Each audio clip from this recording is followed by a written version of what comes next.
welcome to our Adaptions Presentation on foster care. My name is Priscilla Ramirez, and I will be going over a couple of the slides that my partner Kayla and I worked on for this project. First and foremost, what is foster care? Foster care provides care for children and youth who are not able to live with their biological parents. When parents are unable, unwilling, or unfit to care for a child, the child must be placed in a safe place. Children can enter foster care from infancy up to age 18. In some states, like California, the oldest age has increased to 21 years old. Some U.S. statistics on foster care is that as of September 2016, there were an estimated of 437,000 children in foster care in the United States. 118,000 children in America are waiting to be adopted. 18% of children in foster care wait 3 to 4 years to be adopted. On average, a child can spend almost 12 to 24 months in foster care. 10% of foster care children spend more than 5 years in foster care, and 52% of foster children are adopted by their foster parent. Here is an exhibit showing the placement settings for children in foster care. It shows the difference between 2016 and 2006 and the different placements that a foster child can go to.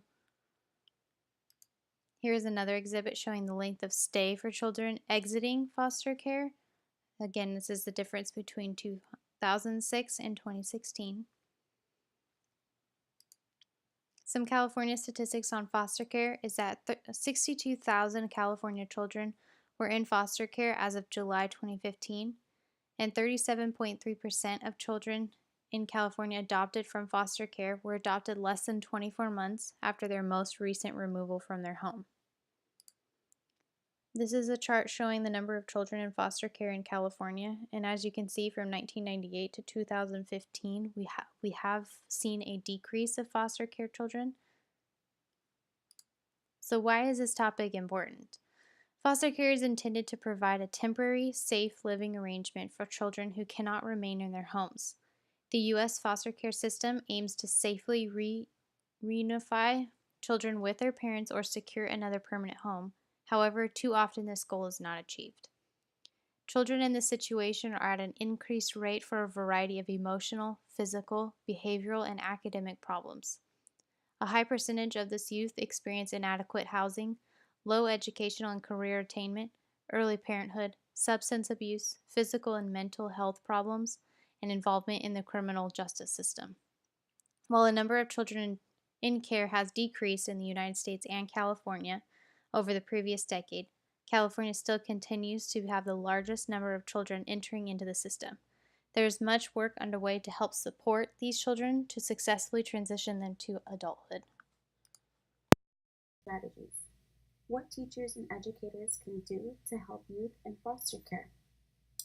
First and foremost, contact the student's former teacher and school to find out about academic status, strengths, challenges, and history. It's important that as teachers we are aware of the academic status that this student has and its challenges so that we are there to provide help and support. Secondly, understand that many children and youth in foster care have a harder time learning due to their experiences. Keep in mind that they may have been in an educational setting in which they were not well supported. Invite the resource parents, foster parents, kinship caregivers, adoptive parents, or etc. to work with you in assessing the student's current level of achievement and setting reasonable goals for the academic year. I will be going over classroom environment implications. 1. Normalize foster care in your classroom. And the way you can do that is incorporating books and lessons to talk about foster care and adoption is a great way to get the children in your classroom aware of those type of situations. So when you get a new child in your class who is in foster care, the other students will already have a basic understanding of their situation. 2. Build relationships. Building relationships is key in all areas of life, but it can be especially helpful when working with a child in foster care. Relationships are often difficult for foster care children.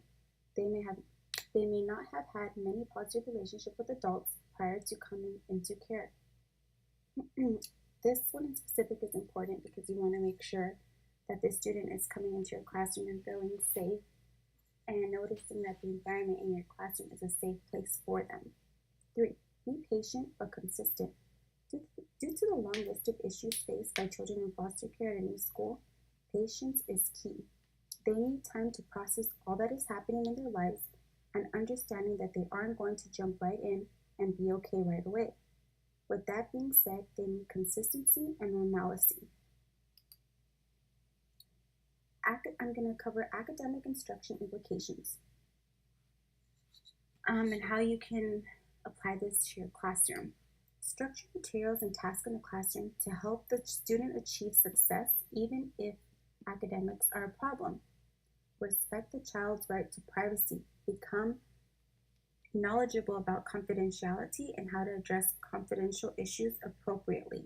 That one's very important because we want our students to be safe and know that they're safe with us and that their information and their privacy is respected and is safe with us. Encourage students to participate in holistic educational opportunities like after-school programs, extracurricular activities, and special school events. Broaden the diversity of families depicted in the books and materials in the classroom to include foster, adoptive, and relative caregiving families. Some social behavioral implications. First, there will be trust issues. It is important to keep in mind that the foster child may have experienced abuse, unhealthy relationships with other adults, and or may have moved around a lot. Second, learn the child's background as best as you can. In some cases, background information is not released due to confidentiality protection.